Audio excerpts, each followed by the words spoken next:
This episode is brought to you by LifeLock. When you visit the doctor, you probably hand over your insurance, your ID, and contact details. It's just one of the many places that has your personal info. And if any of them accidentally expose it, you could be at risk for identity theft. LifeLock monitors millions of data points a second. If you become a victim, they'll fix it, guaranteed, or your money back. Save up to 40% your first year at LifeLock.com/podcast. Terms apply. You are the man now, dog. You are the man now, dog. You are the man now, dog. You are the man now, dog. You are the man now, dog. You are the man now, dog. You are the man now, dog. You are the man now, dog. You are the man now, dog. You are the man now, dog. You are the man now, dog. You are the man now, dog. You are the man now, dog. Doctors, listen, there's been a huge discovery. A huge discovery re-COVID. Okay, we'll be the judge of that. Okay. I can't believe this, but it's not started the way we had anticipated.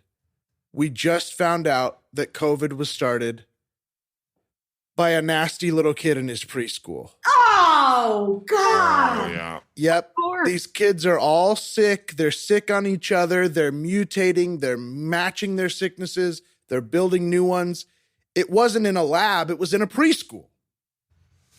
This is embarrassing because I personally really doubled down on the whole China conspiracy theory. Like it kind of suited my worldview in a lot of ways.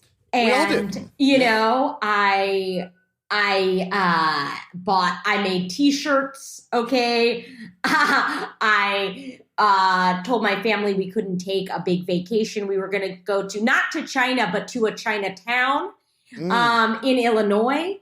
And now I'm never going to hear the end of this. I know. None of us are. This is huge news. And I think we're all a little bit embarrassed. Well, I'm going to go ahead and say that I think the huge news is that COVID's not real at all. I'm sick of this. Vaccines don't help. It's what government wants. They want to put microchips inside of us. They want to have a sex ring with children at Pizzagate. And I'm a doctor too. I feel like my point of view is valid, and you guys always laugh at me. I hate that you think that we're laughing at what you're saying. Right. Laughing with me when I make hilarious jokes about how vaccines give you autism. I guess that we don't know what you're doing that is a joke and what you're doing that is a belief. You know what I mean? Okay, but if I may, aren't jokes beliefs? Aren't beliefs jokes? For me, that's interesting. For me, wow. They are both. Well, and I think what we're kind of speaking to, which Dr. Asher, this is kind of what you're speaking to, is in this day and age, you can't make fun little doctor observations without people jumping down your throat. And as doctors, we need to feel free to make diagnoses without being labeled in a negative way. And if I may, Dr. Lippard, I know that you've been dabbling in some medical stand-up. And, many times you've said, look, people can't take a joke. People can't take a medical joke. And you sort of consider yourself, I don't know, the Louis C.K. of medical doctor stand-up. He's good. That's a funny guy. I don't consider myself, that's putting myself on such a high bar. Aww. Just such a high bar, And I saw what Dr. Ken was doing, and I said, hey, what if I removed the personality, but still stepped on stage and talked about doctor opinions? And we're fans. I love it. Yeah, and Dr. Rosenberg, you should be able to make your viral TikTok dances in the middle of surgery. I don't see the problem with that. I agree. Know canceled. I nick one artery, right? But my question is, did you see the footwork? I feel like we're focusing on the part that I'm not intending to show. That's my whole thing. Yep. I have to say, people who don't even know that I know you have been sending me the "Let Me Do It For You" dog video where the animated dog is going into the body that you nicked in your video. They're like duetting that and editing it in a hilarious way. I love the art of it all. Can I say, a lot of us doctors, we have a star side of us, you know. Look, did I get into medicine for a little attention? Maybe, okay? And I thought, you know, saving lives would be enough, would feed my ego, but I want to start a music career, you know? Like, I think we all have these other artistic interests. In fact, patients not being on board with that. I'm like, knock, knock. They're like, who's there? And I'm like, you have 2 days to live. Hilarious. Hilarious. They didn't expect that. But Yeah, wait, maybe, Dr. Asher, you're actually a very good actor. You know, maybe it's that your performance was too good. And maybe you should consider getting back into those acting classes. I really should. And you know, the patients, they're really not enjoying the accents either. I'm like, you got 2 days to live. Yeah, I love that. I love that. I like that because Sopranos got big in the pandemic, and I do feel like when we see characters like that again, it's of the moment.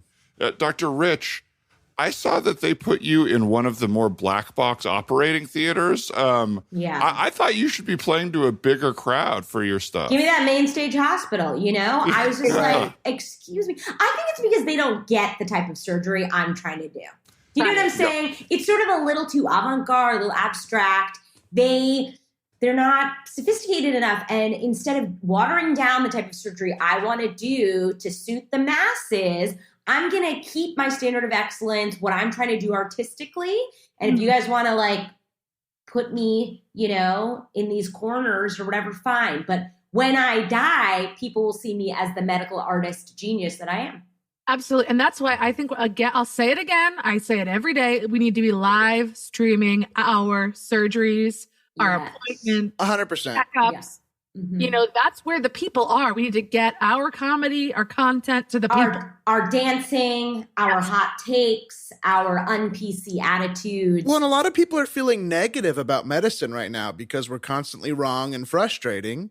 Yeah. Maybe we need to bring people in through the comedy, through the acting, through the arts. Right. Show them that we are sensitive. We do understand the human condition. Why medicine gotta be so serious? That's what I'm saying. Yeah, totally. Totally. Yes, I can amputate a leg, but also I can sing, you know? Oh, gorgeous. Yes. Gorgeous. May I just chime in about the live streams? Here is my concern. Oh, is here people he goes again. Well, I know I don't want to be a negative Nelly, but people can record those. They can screen record them. And I just don't know that I can be really free with my medical work if I know we're live streaming it to everybody. Right. You know, something that I say that could kill with the patient and maybe even kill the patient may not play over the computer and people may not take it in the intended spirit. Can I say that's very similar to I started doing improv classes at UCB as a doctor. And I'm very good at it. I'm very good at it. But then Herald auditions come. And when I have to do it in front of a committee of people judging me, then I can't be myself. It's the same thing as the live streams. Yeah. Oh, yeah. You know? Absolutely. Hear me out. You know the Real Housewives? What if we're the real doctors of the hospital and we have sort of a camera crew with like intense editing? So we can get in the editing room also, kind of chop that up like we chop up bodies. Do you see that? Is genius. Okay. That is genius because life is the real art. Yeah. I do things every day around the hospital that could be on television every single day. Oh my God. I'm so interesting. Like, I'm always like, is anyone seeing this? Like, just the quips that I have, the relationships. It's all, I mean, it writes itself. And I think I just was going to say really quick. I think it's incredible that you've been wearing a top hat, you know, around the hospital. I think that's nice. I think you should add personality, not hide it under masks and healthy gloves, you know? Yes. Yes. Show those tattoos.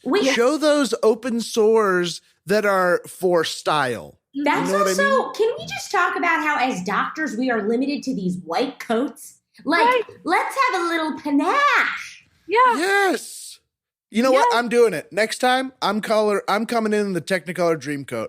I don't care if everybody else looks at me. I want to look fantastic. Yes, Dr. Joseph. I'm going to come in topless because I've been getting into my burlesque, as you all know. Yeah. And I should be able to take a piece off with each incision I make.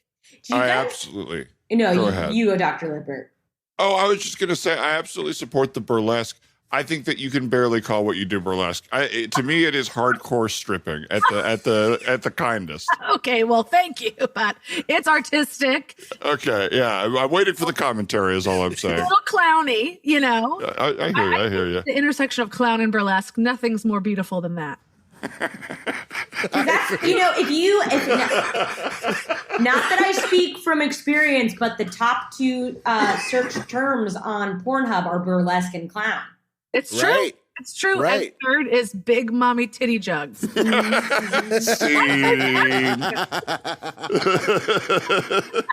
Folks, Perfect.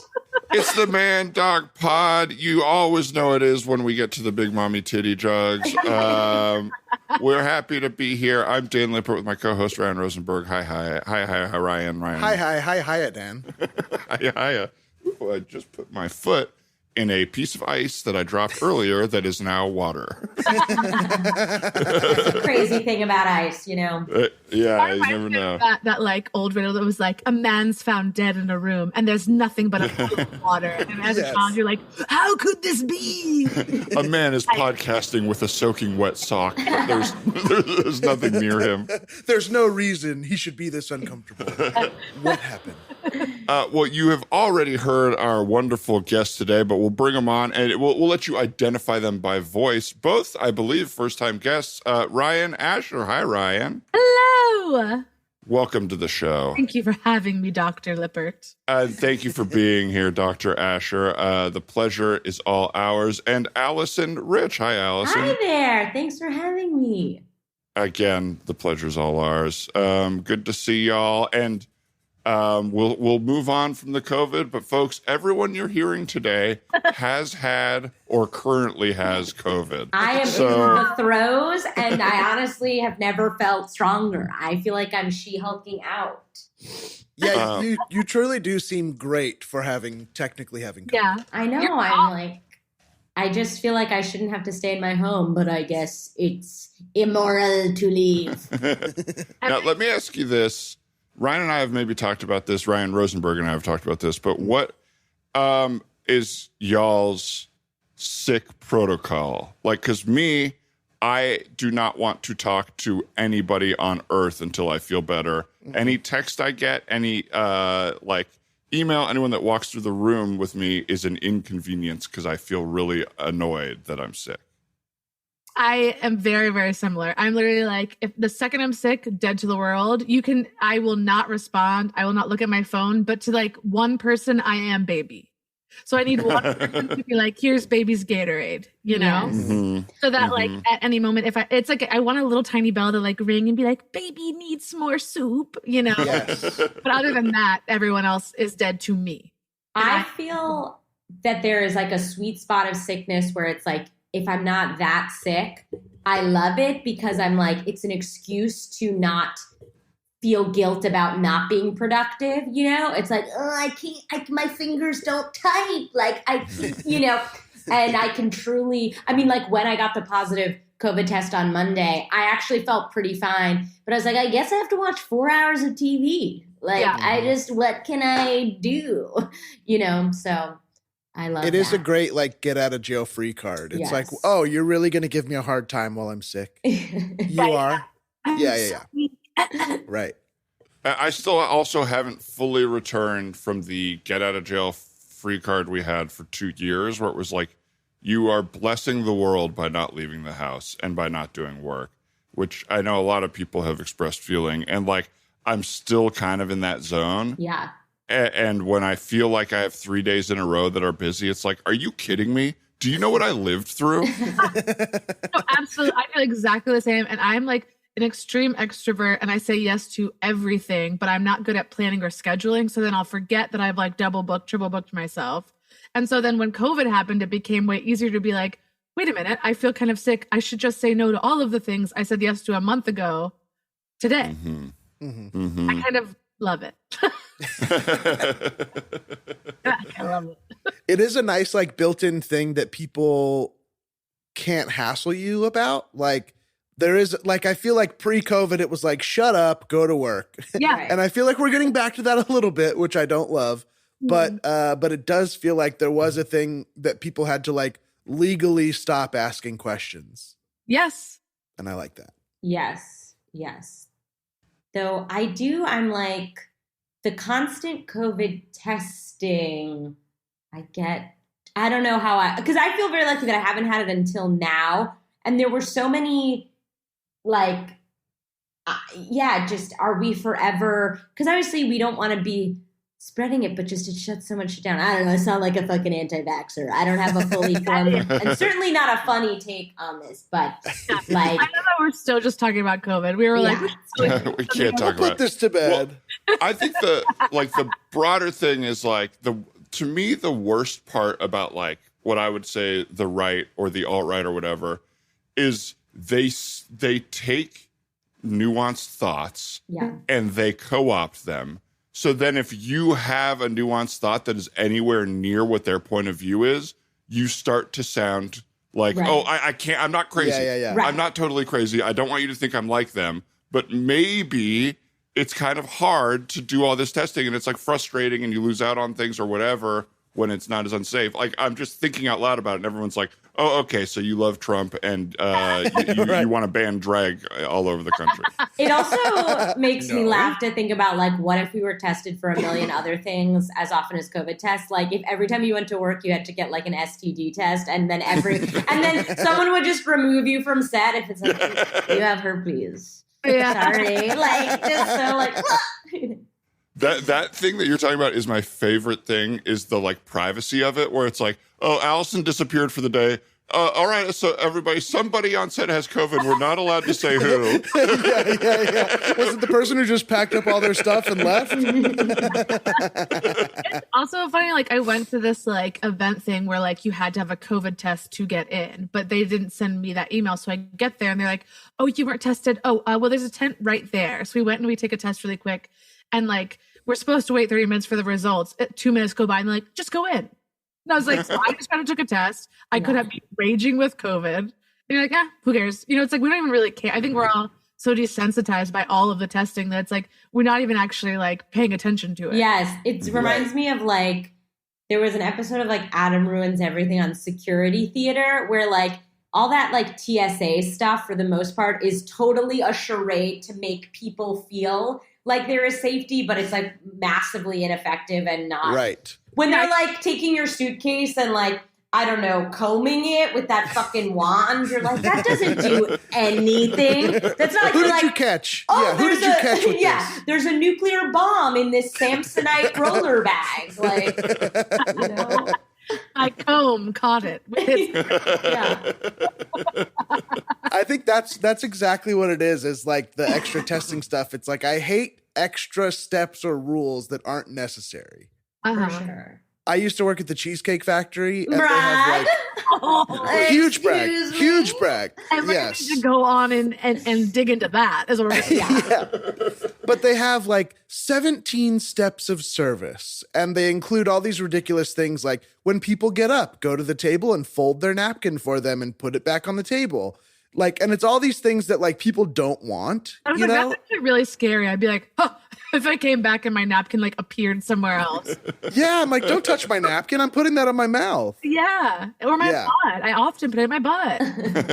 Yes.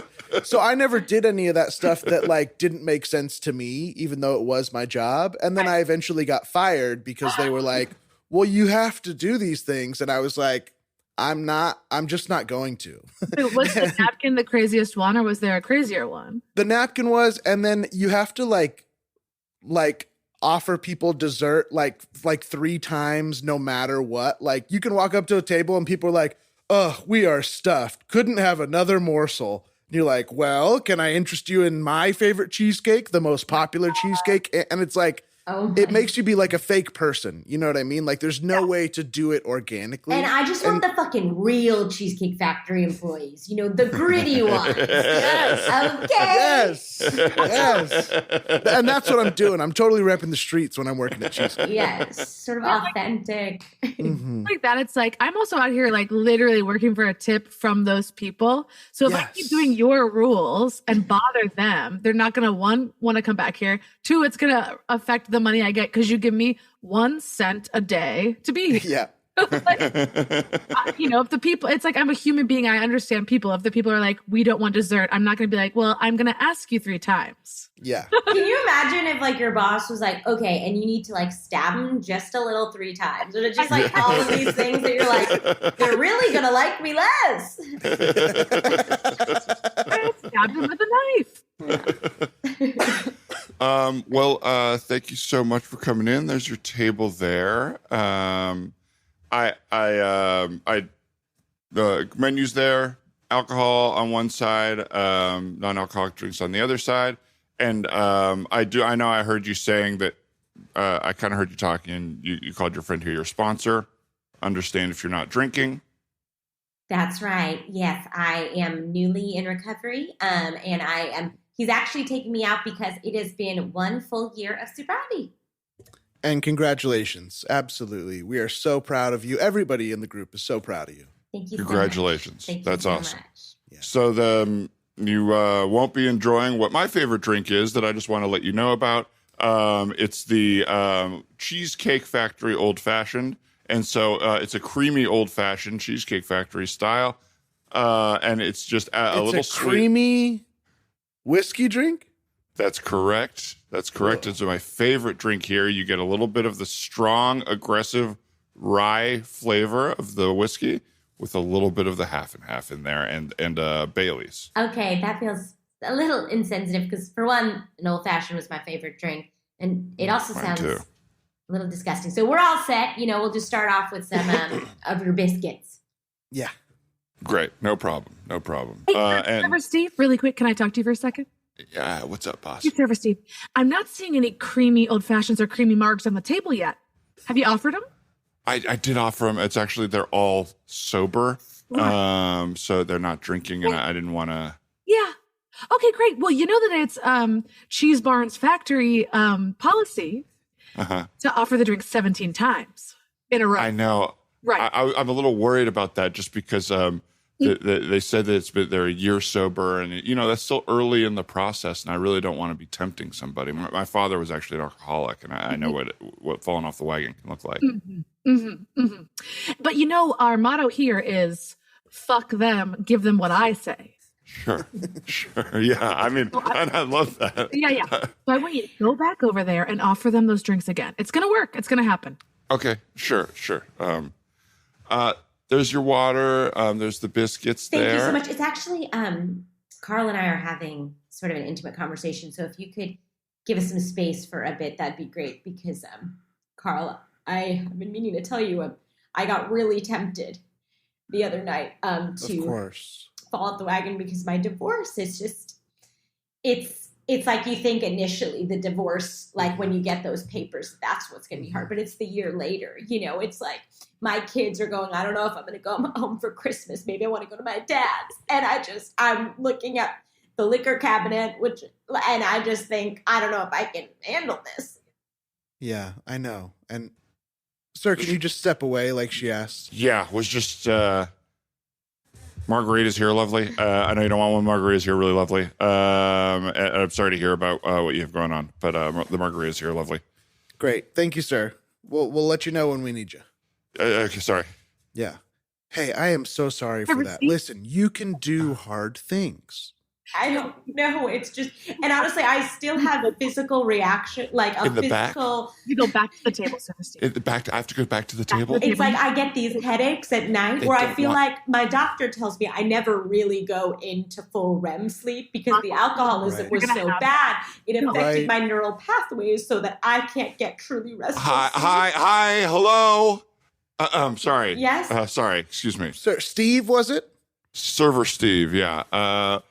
We were in the middle of an intense conversation, And you saw that. You literally leaned over the table and put your head in between our heads.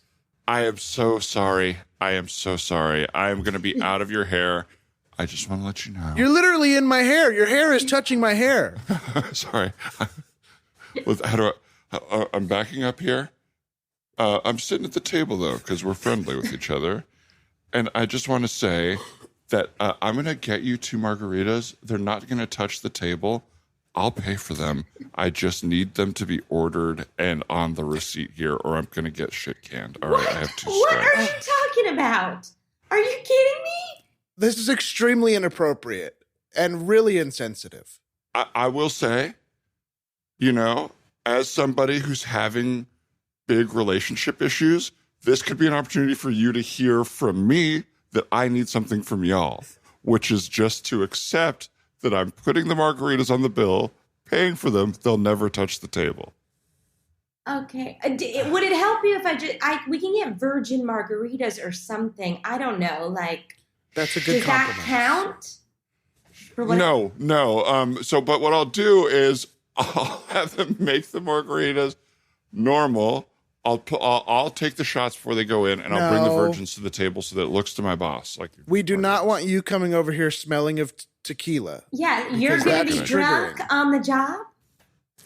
Well, I'm sorry. I'm just really stressed out here. Sir, this is Cheese Barn, okay? Will you just get us more biscuits? And cheese? A lot of ranch dressing and cheese? Absolutely. I am so sorry. I really overstepped. I really need the money, and I'll be right back. I'm sorry. Thank you.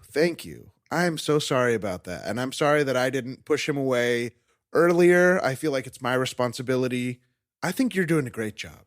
I think you are taking everything as it comes, and you just got to take it one day at a time. Can I tell you, I feel like in AA, they talk about having a higher power, and I just feel like I'm having such a hard time believing in anything. I feel like life is just like the preamble to an abyss. I see biscuits on the table, but I don't see you chewing them up and spitting them into the customers' mouths.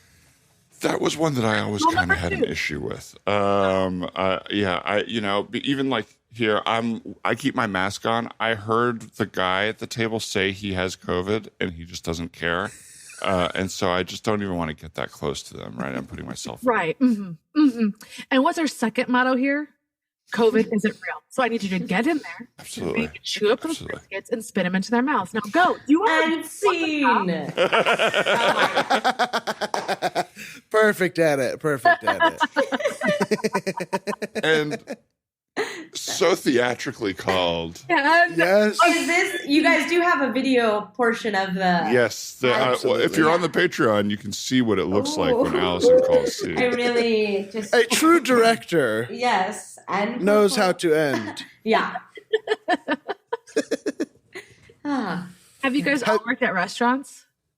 Yes. I was a hostess. I was never a server, but it was the summer between my senior year of high school and freshman year of college. And I had 2 major jaw surgeries that summer. So my jaw was wired shut. So it's like, I got my first real job, like with, that wasn't babysitting. I showed up, they were like, it was this Mediterranean restaurant. They're like, you make $6 an hour. And I had no concept of money. So I was like, am I rich? Am I poor? What is that? I worked there for 2 weeks. And then I was like, I have to take 2 weeks off. And they were like, okay. And when I came back, my face was swollen like Eddie Murphy in The Nutty Professor. I was like obese from chin to top, like the top of my head. And my jaw was wired shut. And I didn't have full feeling in my chin. So I would be handing someone souvlaki and just drooling. Oh my God. So what about you guys? What have you done? That is so funny. That is incredible. That they were like, you've worked here for 2 weeks, you're leaving for 2 weeks, and then come on back like a drooling psycho.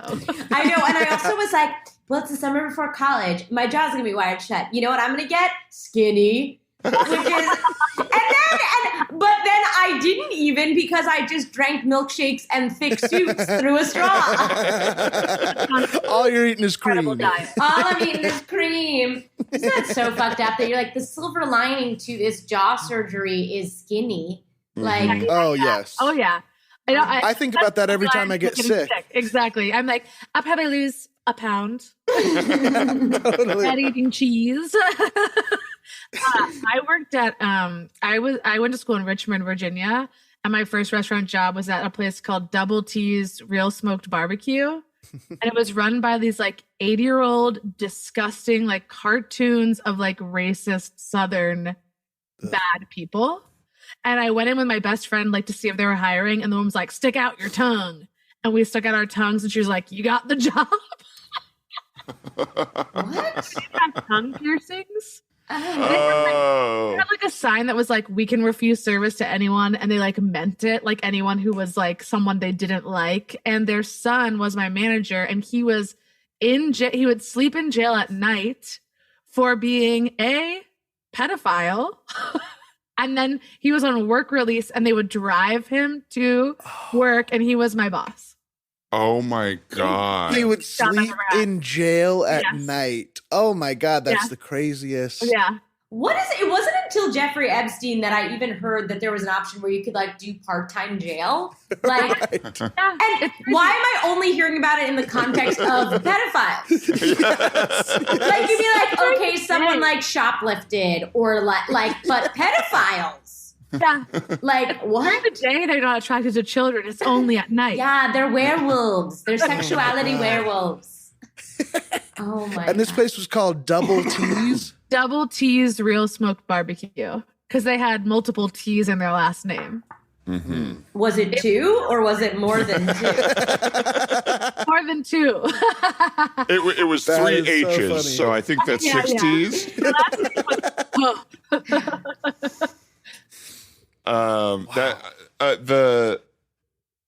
The like restaurant world is so lawless, and it's like in LA it's like one kind of lawless because like a lot of you're either getting a career restaurant manager working there, or you're getting like an actor or someone creative kind of in a varying parts of their success. But you go to other places and it's like, oh, people seem to actually maybe want to be here when they're working at a restaurant. Or you get the opposite of like they own the restaurant and there's no laws at all. I don't really know what I'm saying, I guess. No, I know what you're saying. I feel like restaurant culture is so insane, but also so varied because there's like the extreme like what's it called? The fancy Fine one. dining. It was like high dining, fine dining. But then Sky dining. sky dining, dining in the sky. But then there's just like little nasty like hometown places where they're just as serious about it, but they're also like wasted the whole time. Yeah, Right. And it's that's the through line. You It know? also does feel like in LA, if you're not doing the career waiter fine dining experience, the waiters, every other waiter is like, I'm just here phoning it in. Like, I'm waiting for Hollywood. Yes. And you're like, okay, but like, It's so transient. Like Yeah. people get hired and fired all the time because of that. And it was like the most chaotic place I've ever worked because like all the servers were like, I don't care. I'll drink on the job. I'll do. And Absolutely. it's a little scary. Like they're like your coworkers that you're supposed to like depend on. And one time some lady like didn't like someone that was at the bar and she was like, here, take these sliders to him and stuck her finger through one of the burgers. And I was like, and what? Now I go deliver it to him? What do you mean? He's going to hate me. God. He's not you. and can you imagine if any other career, like, and not to bring it back to the doctor stuff, but if it was someone was like, I'm just a part-time doctor until I get my commercial. I'm like, like just Right. Well, you're here today, so maybe just do this today. Yeah. right. I also feel like the people that own restaurants are really fucking nuts usually, or like the bosses are really crazy because it's like all you have to do is like have money somehow to own it. You don't have to have any skills. You can be the dumbest fucking person on earth. You don't have to be Right. a good boss. You don't have to be organized. You don't have to know how to pay people on time. You just have a restaurant. If people are eating there, you can do whatever you want. People got to eat. People I could put up a shitty place and people will come here. true. Oh fuck, this is the second time in 2 days. I guess I do have long COVID. I was gonna say a thought, and like as I started speaking, it left my brain. But it's hard to know if I'll have those things too, where it's like, is that just getting older, or is it like the dementia is coming, or is it like our social media brains? Like, something's definitely wrong with our brains, but we don't know which of the many apocalyptic things it is. I mean, also just like pandemic brain of being locked inside for 2 years with just like screens to look at, and like our attention span is getting shorter and shorter. Like, it's all of it. Yes. I'm going to paint a scenario for you all, and I'm just curious what is going on in your brain and what you do. So you're like at a party, you're talking to, or like an event or a hang or whatever. You're talking to somebody that you half know or just met. Okay. Nothing is happening in the conversation. You're literally just both keeping the ball in the air until one of you figures out how to move on. Yeah. What is your strategy there? Bathroom. Are you bathroom? Oh, especially as a woman, you can always be like, oh, there's something crazy happening. They could literally have caught me leaving the bathroom, and I'll be like, I gotta go to the bathroom again. Crazy. That's just, I know it's not original, but that is the number of people I've talked to about the bathroom. It's true. And I feel like I have no shame with that, and I'll like really dig into it, especially if I'm lying. I'll be like, oh God, I'm sorry, I just gotta piss so bad. Like, I know, make it a joke. I'm like, me's got to pee, sir. Like, I make it such a big event about me leaving, and then but I am really bad. I'll always be like, I'll be right back. Oh my God, I would love. I'm like, we have to hang out. I will be right back. You have to come meet my parents. Like, that's how I like leave these things, and then these people think I mean it, and then I feel bad. I'm like, no, I'm just overly nice, and also have anxiety, so I'll just like overly sell it. Like, I really love you. I love that we're talking. I just have to piss so bad. Go ahead, Alison. No, you go. No, last time you let me go. Actually, I remember that, and so yes, I will go. All I was going to say is, like, I'm a big Irish goodbyer. I have no shame about it, to the point where, like, I would even when I was writing on a show a couple years ago, and like on Fridays they'd be like, brag. Yeah, hey, it was a couple of years ago. It's been a minute, okay? And on Fridays they'd be like, let's all like hang just at the office and like just hang out. And I would stay for 15 minutes, and then I'd probably be like, I'm going to the bathroom, and then fully leave. But then one of my coworkers was like, Alison, are you just fully leaving? And I was like, yes, Kristen, like, what do you, this is work. You actually. Why are we staying, like, let me out of here. Oh my God. Hey, Alan, happy Monday. Thanks. Happy Monday. Good to see you. You too. I actually wasn't. I wasn't sure if we'd see you today.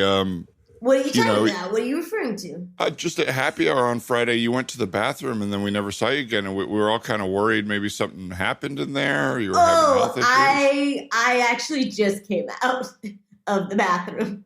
Yeah, Alan. You were in the bathroom for 3 days straight. Yeah, Alan. I have a gastrointestinal disorder, and I shouldn't, in my place of work, have to discuss my personal medical business. But if you must know, I started shitting on Friday, and I just stopped. Okay? Alan, it's okay. We know you have the problem. You wear the shirt that says, I have IBS. Don't ask me about it. So I have to shit now, and you ran into the bathroom. We're just worried about you. Yeah, you should be worried about me because I'm dehydrated as hell, okay?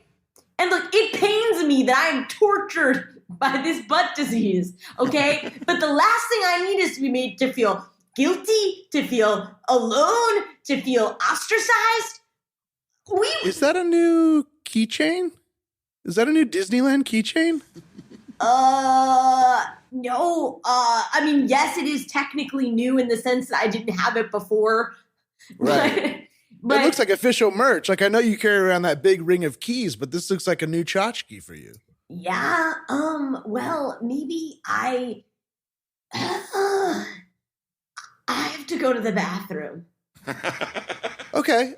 Yeah. No, totally. That no makes follow-ups. sense. I hope you're okay. Let us know if you need some I'm water. not okay because I am sick, and I'm about to shit out my liver.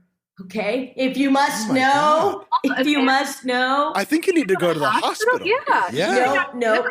That was possible. No, this is all I need to do is I need to go to the parking lot, get my car, drive home to poop, and then return. Can I say something at least, Alan? I know, and I believe your bathroom issues, but the way it comes up, like Friday, we were all doing 2 truths and a lie. You insisted on going first. You insisted. You did your 2 truths and a lie, and then you left before the rest of us, did ours. And it's like, part of me is like, it's a little selfish, Yeah, you guys. What, Ryan? What do you have to add? Your 2 truths and a lie were, my name's Alan. I'm going to Disney this weekend. And I always go to the bathroom, and I'm just in there going to the bathroom. Don't ask me any questions. So what's the lie? My name is Alan, spelled E-N. Oh. Okay. So you went to Disneyland and spent. I guess I kind of misunderstood because I wasn't lying, but my name is spelled differently than I think you guys thought it was. Oh, okay. Right. So sort of, look, I fundamentally misunderstood the premise of the game. Okay. Okay. Sue me. Well, hey, you know what? I think we were all, we all just wanted to hang out with you. We were sad that you went home, but we're back at work and it's cool. I was thinking, what if tonight we stayed a little late and we watched a movie in the room? You know what I mean? We make some popcorn, have some snacks. Oh, that sounds friends or social life. So I love that. You know what? Yes. And I'm there. I love that. I think that's great. Oh. What was that? What was that?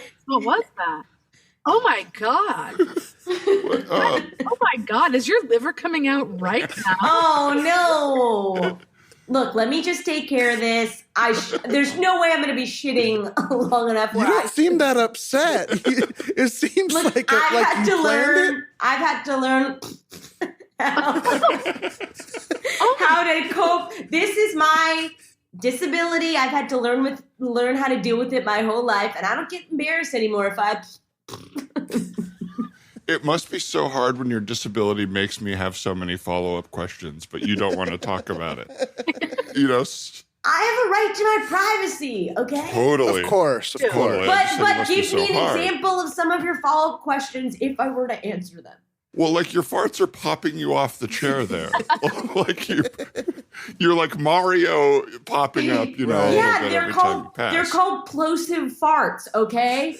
or flatulence, if we're using the technical jargon, okay? Mm-hmm. And it plagues me, and I have to wear special underwear that's super thick, but not technically a diaper. Good that it's not technically a diaper. That would be embarrassing. Do you know what makes something technically a diaper? Is that it's of disposable material, and you have to you tape the sides. But my super strength undies are reusable, and they have a zipper down the front. Are those just your pants? And they do go to the floor. They extend to my feet. Scene. Diaper pants. What was the truth there? Do you have a poop problem, or do you use it to get out No, of I just didn't like my coworkers. That was the truth. That was the truth of it. That's really hard to hear, because my character loved your character. You know what's hard, though? Yeah, go ahead. I was surprised in my work situation that I was like, don't we all kind of not like each other? You know? Like, is this not a two-way street of ambivalence? That's what was shocking to me. But even if I like my coworkers, I'm still always like, gotta get out of here. Like, yes. Out of here. Like, I could see you at another time. We could make a plan even, but we aren't here no more. Yeah. I feel like even Dan, you and I have that problem making our podcast, where it's like, Dan, I love you, but I need to quit working. I need to stop making this right now and just go relax. Yes. Luckily, like, it's just like, for us, it's like, yeah, all right, my day's over. I'm done. Like I literally do have to go to the bathroom. Like what? I sometimes feel like I am like an old MacBook where I just like shut down. You know, like when I was younger, it's like you could keep on pushing, but I don't maintain a charge. Like I'm an old iPhone. I'm just like, it's done. Once it's flipped, it's like, we have to get out of here. It's like life or death. Like we have to go. Yes. Go home. Or like I need to be plugged in the whole time. And for me, that's just like 90 coffees. Like I used to have natural energy and it doesn't exist anymore. Right. Yeah. I'm at the point with coffee where I drink it every day and I don't feel different. And that's healthy, I'd say. That's Oh yeah. yeah. That's where you want to be. Have you ever tried to like drop it for a week and not have coffee? Absolutely not. No. Okay. Yeah. Why would I do that? How is your? Because it started for me becoming a thing where, like, the classic thing that people say is like, after 2 p.m. I couldn't have coffee or I would be up all night. I used to be able to drink a coffee at like 8 p.m. I could have an espresso and still go to sleep at like midnight. I can do that.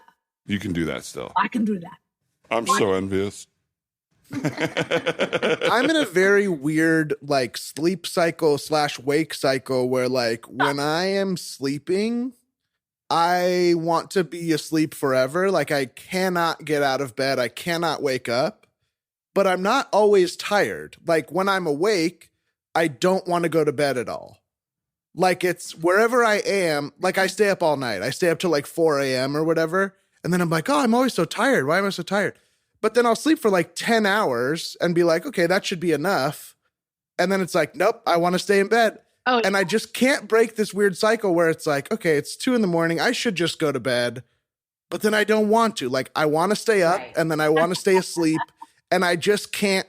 I have a tough time like switching modes. Yeah, you're never doing the thing that you want to be doing. And if just like some sleep drill sergeant came into your life and forced you to like change to normal hours, you would like have a satisfying life. But that doesn't exist, so you're fucked forever. Exactly, that's how it feels. At my healthiest, at my most, like I'm eating pizza, drinking alcohol, like no matter what, waking up is the hardest thing on earth. It doesn't matter if I've slept 13 hours, getting actually out of bed, no matter how energized I feel, I'm like, I can't.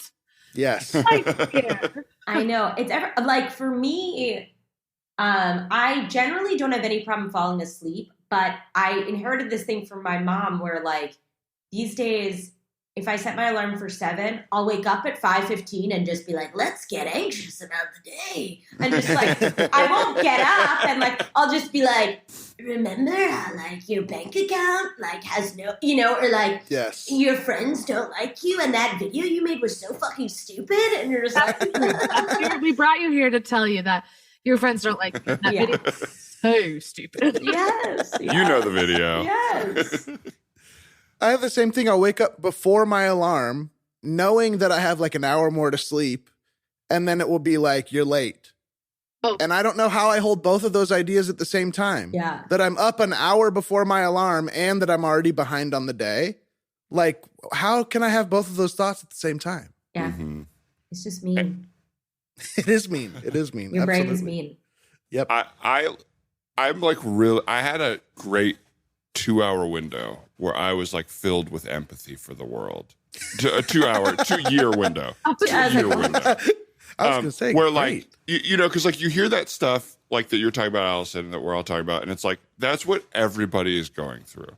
And I had like a 2-year window where I was like, everybody's just a beautiful person and it's so sweet and whatever. And now I am so quick for someone to be my enemy.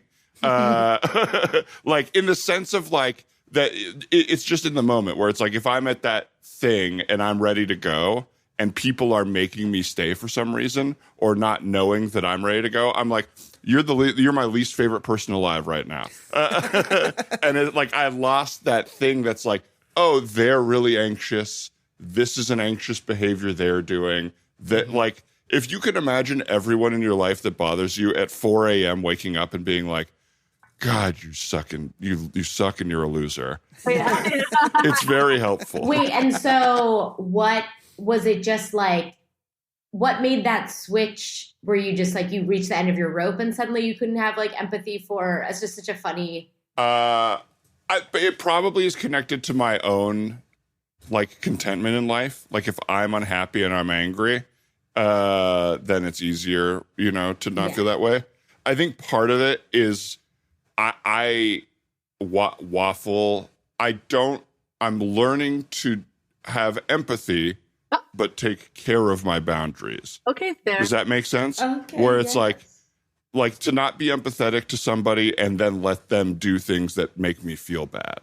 Right. To like, where is that fine line of like, now you're not some like pushover. Also, may I say, this is like the second time today that I've heard a man say something where I'm like, somebody has been to therapy in a great way. Like my guy friend today, I was bitching him about something and he was like, do you need comfort or solutions? And I was like, fuck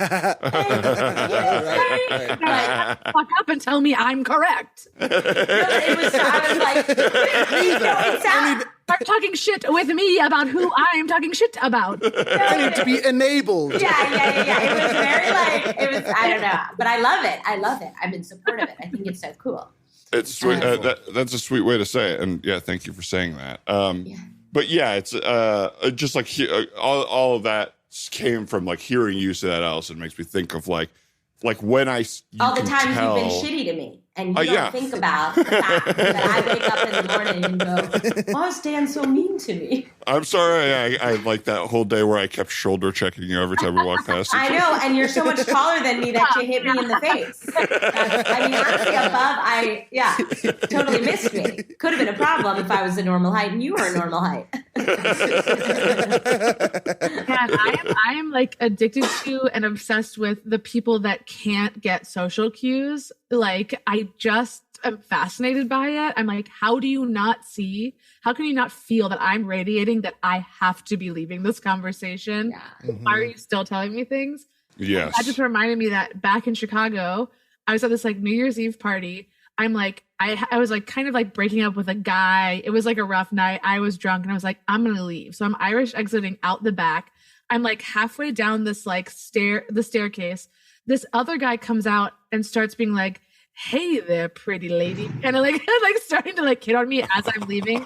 And I was just like, dude, have a good night. I'm going. And he literally, word for word, he screamed to the sky, nobody cares how talented I am.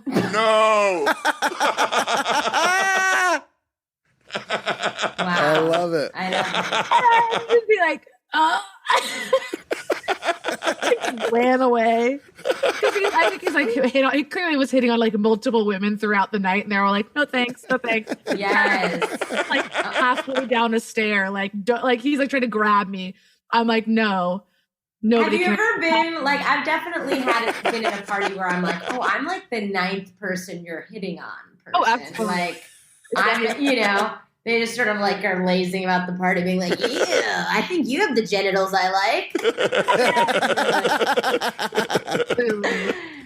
That is so foreign to me. Like, I can't imagine anybody like that because it's obviously never happened to me. And I'm not like that. So it's like, it's almost like you guys are talking about like a myth, which I fully believe exists. Wow, way to believe but women. it's just, Actually, but it's just not in my world. Ryan Asher is talking about you, Ryan Rosenberg. You were the person hitting on her. Okay. Ah, that night in Chicago. Yes. I was so underappreciated on my trip to Chicago. That does make so much sense.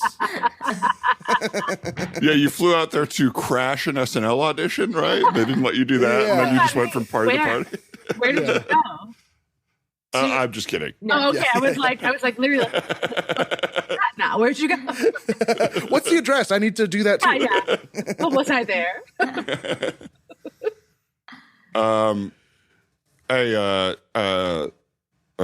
Black Civic. I think you're my Uber driver, right?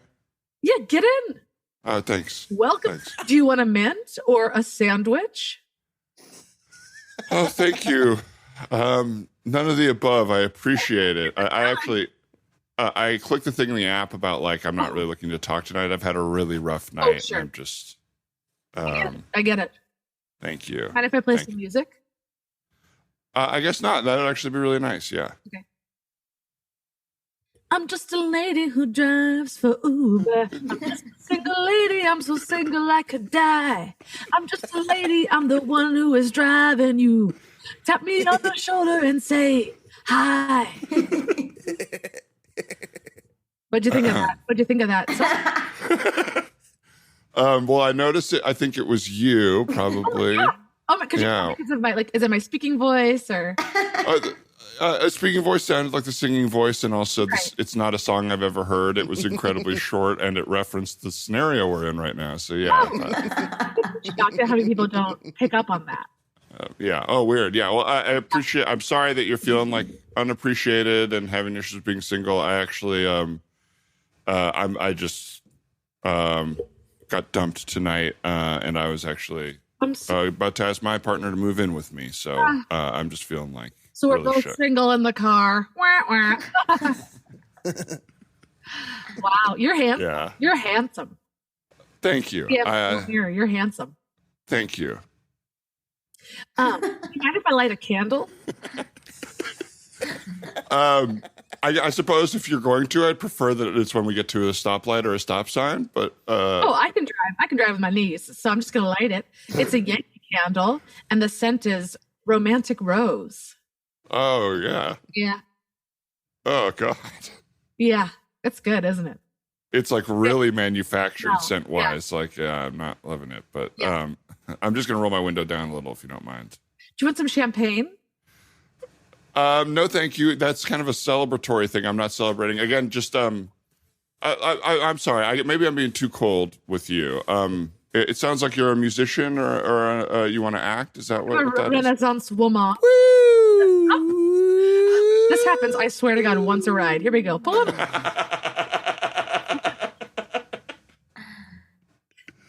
5, 6, 7, 8. Hello.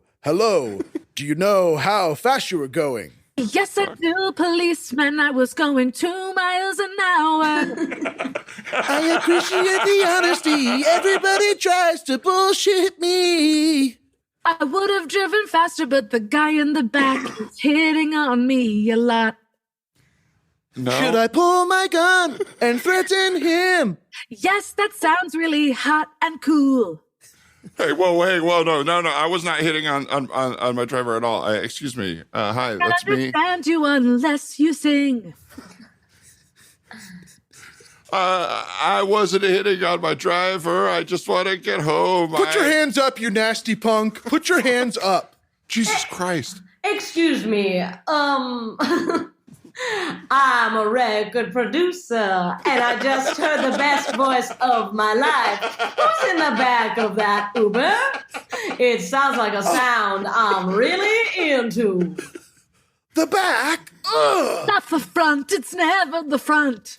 Yes, to clarify, I didn't like the front or the cop. I like the guy in the back. His voice is the best. God, can I just say, record producer, Yes. you are so talented. You are so talented. You know all the albums I produced, I see. Of course. From Britney Spears to David Lee Roth. Absolutely. And Yep. producer, I have to say, that's a gorgeous horse you rode up on. It's got a really silent claps, this horse. I put silencers on its feet. Wow. Hi. Excuse me. Yes, my new client. No. What is it? I'm actually, for you, record producer, I'm incredibly shy. This isn't a career I'm interested in. All the best artists are shy. Billie Eilish, she's shy. I know, and she's riddled with anxiety. All she talks about is how awful it is to be in her position. And I don't she want that. hides her hot body in big clothes, and we can do that for you. If you're shy, I did the same. Yeah. Yeah, officer, you definitely hide in very big clothes. Yes, these are very baggy police fatigues. Yes. Look, can I please recommend that you maybe try to work with my driver here? They're incredibly desperate. They want. I'm just proud of myself.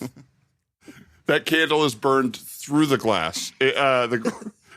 You're burning the passenger seat there. I don't know if you want to. Oh, my car's on fire. Oops, I did it again. Britney Spears. Yeah, I know. Okay, I produced her album. And honestly, you guys, have you seen the documentary about her? I have a lot of opinions. Do you follow her Instagram? Oh, I have seen. I have. Are you? Of course. Yeah, I think she's really trying to say something with her long captions. There's messages that she's trying to deliver subliminally. Yes. To, in the emojis, there's messages. Yes, there's messages in the emojis. Why don't we just cut through the fat here? It seems like the three of us want to make a band. Yes, I play saxophone and I tap. How did I know? How did I know that? I play the drums and, of course, the gun. Now, by the three of us, were you including me? Because no one's ever including me. They're always going, you're a record producer. You must not want to make music yourself. You want to produce other people's. But actually, I do want to make music myself. Ladies and gentlemen, I'm very excited to introduce our new guests tonight. People are calling them the New Village People. An Uber driver, a police officer, and a music producer. Woo! Coming together to make some of the poppiest hits. I'm going to bring them out. We have a new song sort of based off the YMCA called The Equinox. It takes a lot longer to spell out the word, but it does come with a dance. Mm-hmm. Shall we do it together on the count of 3? Yes. And just so everyone at home is aware, I know you can tell this, but they all obviously weren't available in person, so they'll be doing this over Zoom, this song and dance. So we'll see how rehearsed it is and how the lag works. And a 5, 6, 5, 6, 7, 8. EQUINOX.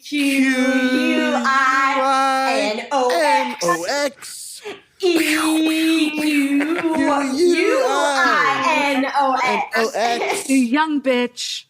Get inside of that gym. Yes, young bitch. And that's kind of, we're still working on it. Yeah.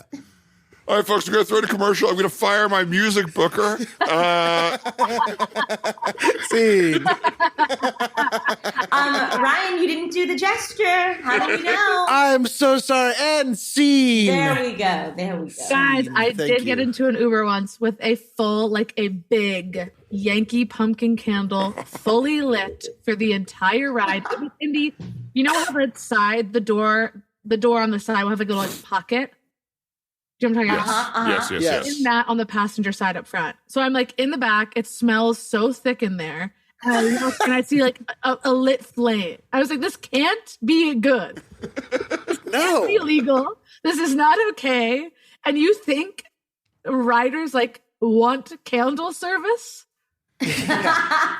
And honestly, pumpkin to me is like one of the thickest smells. Like I thought your word choice was perfect. Like I didn't get in here wanting to be in a pumpkin. Yeah, you're like tasting this like wax. Wait, also that's reminding me of earlier when you said creamy margarita. We didn't spend enough time on that. Yes. I just think like creamy and milky things are so funny for some reason. You saying like cheese or milky old fashioned, I was like, what other drinks would be so nasty? That is so funny. I went to I'm not the most experienced tea drinker, I'll admit it. What? But I know. I'm so sorry. I'm so sorry. The career? You're quitting your career? Yeah. Wow. I don't believe in the arts anymore. I honestly feel very powerful right now. I really do. I do give you too much power in my life, Ryan. I'll say that right now. we probably see each other 3 times a year, and it takes me a month to recover every time. I'm thinking about it. I'm going, am I making the choices he wants me to make? All that. Yeah. I have to know about the tea. So I went to Aroma Coffee and Tea, and they have, which is in the Valley. It's like a sweet little coffee shop, little outdoor space, but they have like 12 different teas, you know, and I was looking at them and just said like, oh, let me get that citrus tea. And he said, would you like anything in it? And I said, oh, maybe a little like half and half, or, you know, a little cream or something. And he looked at me like I was like really insane. Like, I think the cream and the fruit will curdle. That's not a good idea. And I felt really embarrassed that I didn't know that's that. A normal thing. No, that's normal to put cream in tea. That's what I thought too, but I Yeah. guess it was the type of tea. He was like, the citrus will make the milk weird. And I was like, all right, just give me any tea you recommend then. I don't know. I got so embarrassed so fast because I didn't know. I'm the going to go kill culture. myself, actually. Yeah. Just give me a Tazo. I don't care. Yeah. I hope it's the tea man being like mad that he has made these life choices where he knows so much about tea that he has to be like, actually, that's fucking stupid because I made my life about tea, and Jesus. That's I feel like any coffee shop you go to, like I'll be like, can I have an iced coffee? And they'll be like, is cold brew okay? And I'm like, what the fuck I'm talking? Yes, it's the same. Yes, it's okay. Wait, controversial take. It's not the same though, and I'm not a coffee snob. Cold brew tastes really like when I just want an iced coffee. I want like trash Dunkin' Donut. Like when they cold brew it, I'm like, now there's new flavors and. This isn't what I bargained for. Sorry. Wow. Can you still be friends? No. But what I'm saying is, I just want it cold. Like, it's like, I'll take, Same. Yeah.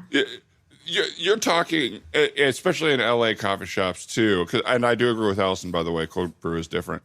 But you're talking a little bit, Ryan, about attitude that you get when you get the follow-up. Yeah. It's like, you should have known there's a difference. Yes. If you're ordering cold brew, you should say cold brew. Yeah, or I'll be like, oh, can I get a cold brew? And they'll be like, iced coffee. And I'm like, yes. Yes. That and the thing about your driver lighting the candle, sometimes I want to just not sometimes, most of my life, I wish I could just be like, hey, what were you thinking just then? Yeah. Oh, hey, with the candle, why do you think that's a good idea? Because you obviously do.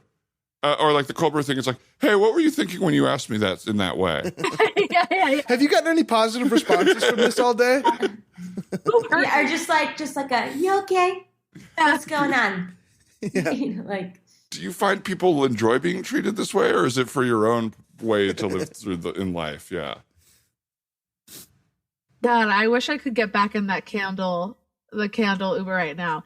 And there was a the singing Lyft driver.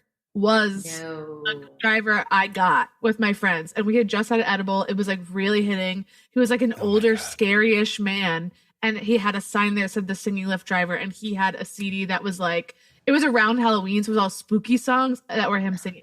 Oh my God. No. It's one of those jobs where it's like, you can't get this job to hold me hostage. Like you can't. Yeah. I'm just trying to check out here. I don't want to know about your son. Same or thing as, whatever it is. Getting a haircut. You're like, look. Yes. Yeah. You do not speak to me unless spoken to. Just. Well, it's like, this isn't for you. It's, I'm paying you money. Yeah. Yeah. And I just want to be dead. Like, I don't exist in the back of your car. Yes. Like, you just ran. So you're weirdly driving from my house to another place, but I'm not here. Right. Do you mind if I put a mask on? Yeah. on you and your face, like full. Yeah. Do you mind if I dehumanize you for a second? Yeah. Let's just both pretend to be dead while we do this together. All right. Before we make your appointment here, we do have you set for 11 o'clock on Thursday, but I'd like to ask you a few questions to match you with your stylist, if that's okay, and make sure you have the best experience possible. Great. We are twins. Great. We're together. Just so Lovely. you know, we're twins getting a haircut together. We do everything together. Continue.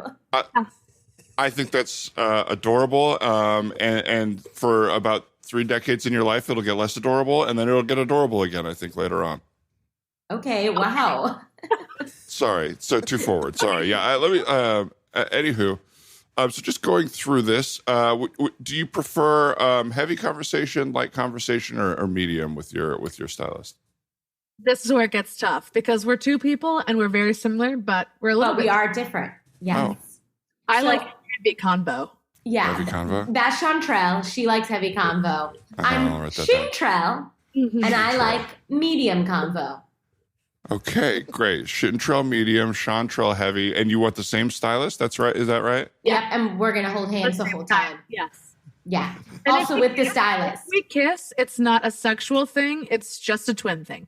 It's part of our twin language. Yeah, our twin language is both verbal and kissing. Yeah. Wow. 13-year-old me would have loved to hear that. Okay. All right, just Okay, I don't know what that A means. little weird again. Okay. Sorry, I should stop offering up personal information about myself. I think it's not working here, and I'll just even note Keep that. it profesh. Sorry about that. We did bring kind of this paper bag, if you wouldn't mind just sort of putting this on your face. Okay. Mm-hmm. Now, we also thought this would be a good opportunity for us to tell you about the joint haircut that we want, which is, as you can tell, we both have very long tresses on one side of our heads. And we would love if you could braid it together, because we kind of have this bone to pick where we were not born conjoined, but we wish we were. Spiritually feel conjoined.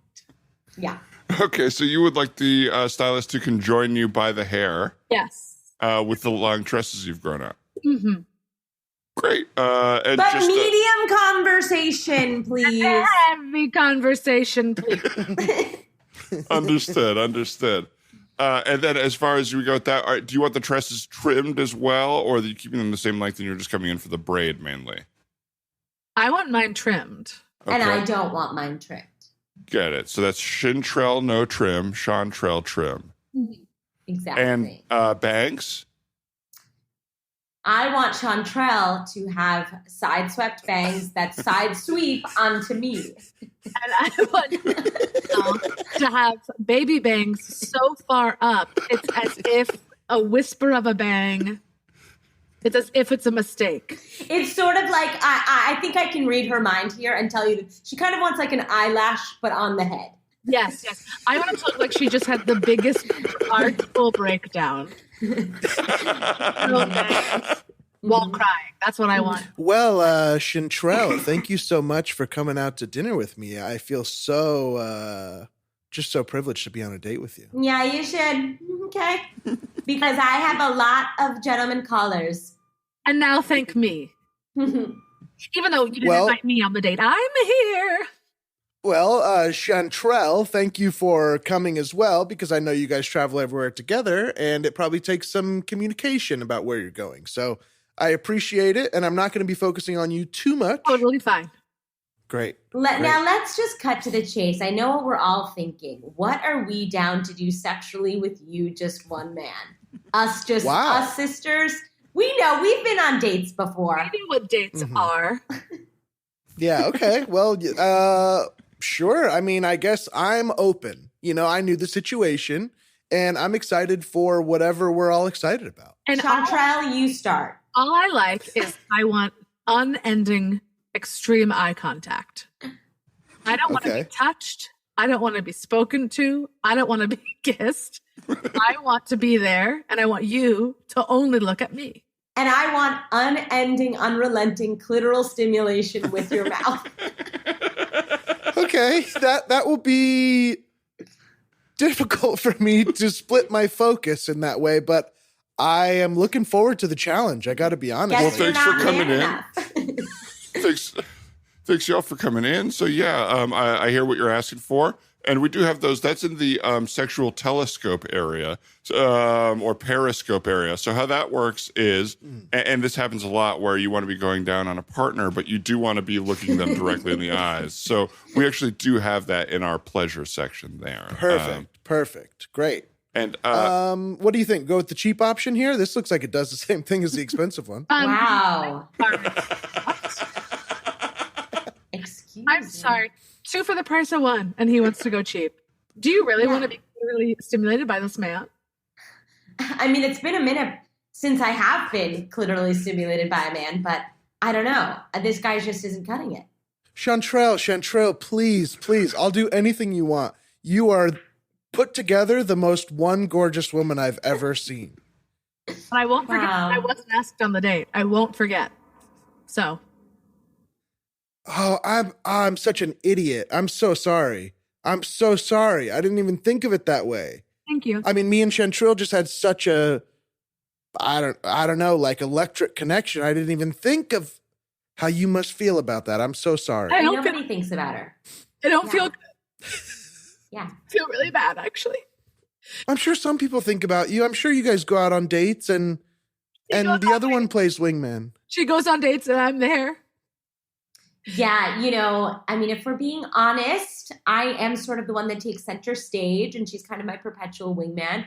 And, you know, tale as old as time, but I got more nutrients in the womb, and it manifests in our interpersonal relationships as adults. Mm-hmm. And style. I mean, your whole eyeball, hair, head thing is just captivating. Yeah, I It's kind captivating. of have my eyeballs are bigger than the average human eyeball, and Chantrell's are tinier. As if they're not even there. Like two little peas in the snow. Hey, Chantrell, I can see them. I can see your eyes. Where are they? Okay, Where are they? Hold on, buddy. You should be eyes over here and down here. My man, you're blowing it, dude. I can't stand here and watch you blow it here. Come on, dude. Here, What do I do, bro? I have a suggestion for you. You got twins. You know, we can't do a sex swing for twins, but we do have a sex seesaw. It's a little pricier, but I think it could be exciting. Me too.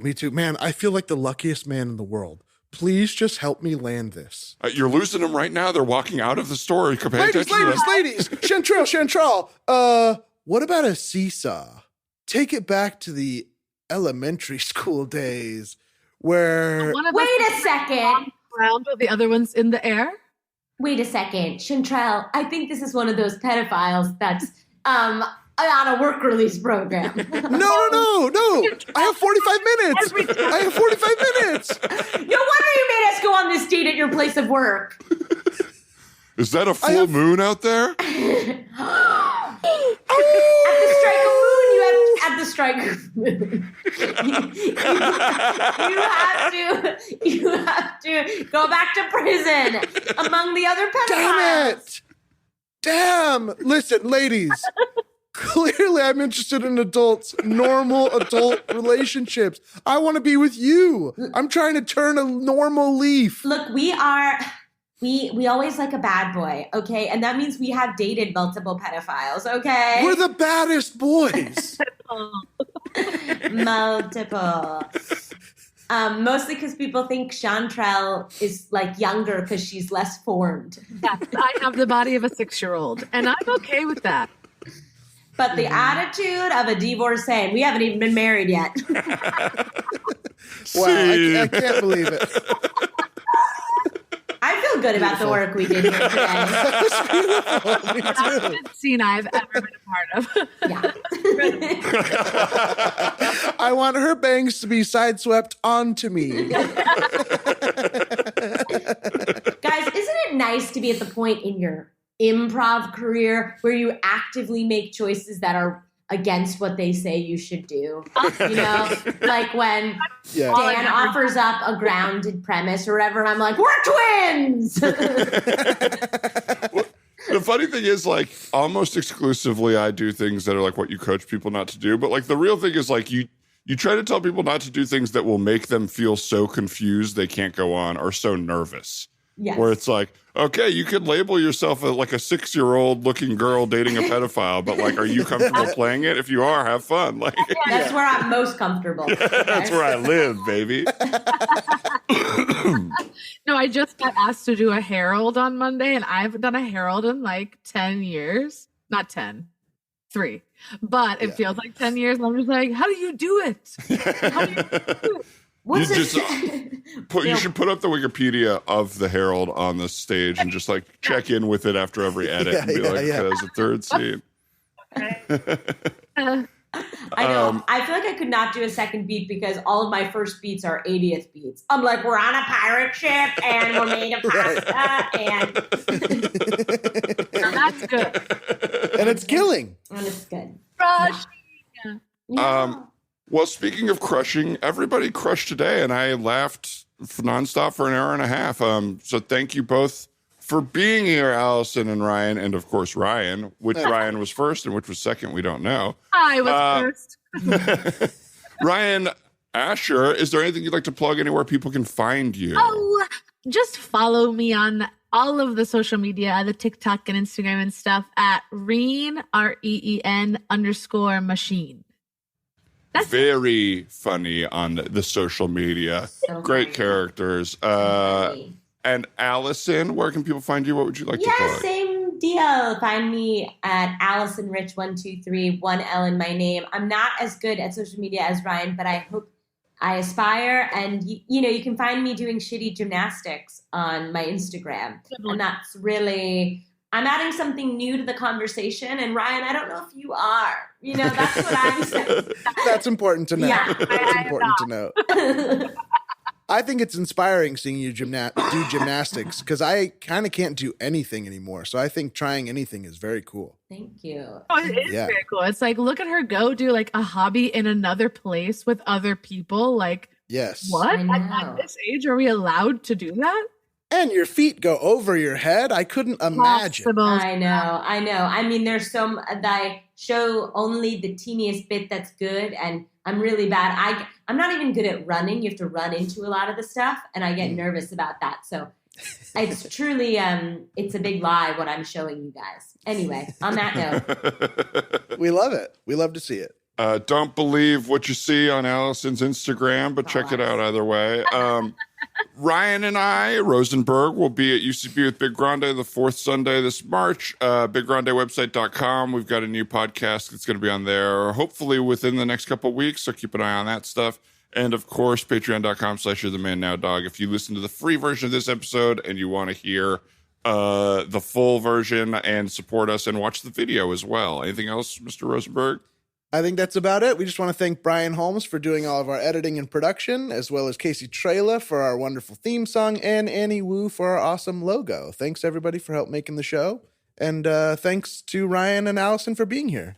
Thanks for having us. And a little postscript plug. We have to plug the Roku short Allison directed that Ryan and I are in. Oh, yes. Oh. Oh, my gosh. If you have a Roku, I think you can search like summer shortlist and see Ryan basically play Ebenezer Scrooge for summer. And Dan is the ghost of future summer. Yes. I don't remember. Yes. This is a fucking year ago. Okay, I did it for the check. It wasn't artistically fulfilling. I needed to make money. Oh, I didn't know that. I wouldn't have shaved for it. Got ya. Damn. Have to shave for that? I think I shaved for it. Maybe I was clean shaven. I can't remember now, but so. I'm clean Thank shaven you. in it, but I can't remember what order of operations that was. If Allison's like, and the only thing that would ruin this is if you weren't shaven. Like clean shaven. Yeah. And I guess this is a good time for me to tell you that Universal bought it, and now it's a trilogy, and it stars Scarlett Johansson and the ghost of Chadwick Boseman. Oh my gosh. Congratulations. Yeah. You Oh guys my are not God. going to be in the movies. Sorry. It's going to be really bad for me when I tweet against the ghost of Chadwick Boseman because I'm mad I didn't get cast in it, but I have to. Yes. Sorry. I have to. Sorry. Well, thanks again for doing the show, y'all. Bye. Bye.